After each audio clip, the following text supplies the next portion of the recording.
মেঘলা আকাশ, ওই দূরে দেখা যায় পাশে রয়েছে মেঘনা নদী। মেঘনা নদীর পাশ সে ঘেঁষে তৈরি হয়েছিল এক সময়কার বাংলাদেশের বিখ্যাত সবচেয়ে বড় একটি সার কারখানা। আজকে এই গ্যাসের অভাবে এত বড় সার কারখানাটি বছরের পর বছর বন্ধ হয়ে পড়ে আছে, নিঃশব্দ।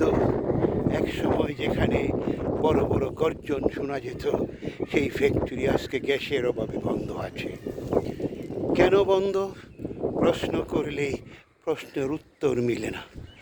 বিদেশ থেকে সার আমদানি করা হচ্ছে, অথচ যদি বিদেশ থেকে গ্যাস ক্রয় করে যদি এই ফ্যাক্টরি সচল রাখা হয়, তাহলে আমার মনে হয় লোকসান না হয়ে লাভের মুখ দেখত বাংলার মানুষ।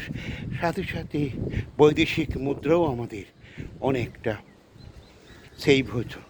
তাই বর্তমান সরকারের কাছে আমার একটি আকুল আবেদন, বাংলাদেশের প্রতিটি ইউরিয়া সার কারখানাকে পুনরায় বিদেশ থেকে গ্যাস ক্রয় করে কারখানাগুলোকে সচল করা হোক।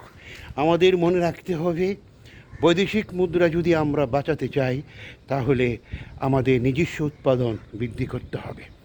বিদেশ থেকে ইউরিয়া না কিনে বিদেশ থেকে গ্যাস ক্রয় করা হোক পর্যাপ্ত পরিমাণে, আলাদা বাজেটে প্রতিটি সার কারখানার জন্য, এবং লোকসানে বিক্রি না করে উৎপাদনের খরচ চাইতে কিছু লভ্য অংশ নিয়ে বিক্রি করা হোক।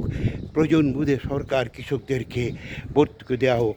আসুন সবাই মিলে ভিডিওটা বেশি বেশি শেয়ার করি, যাতে আমাদের সরকারের কাছ পর্যন্ত পৌঁছে যায়। সবার প্রতি অনুরোধ রইল।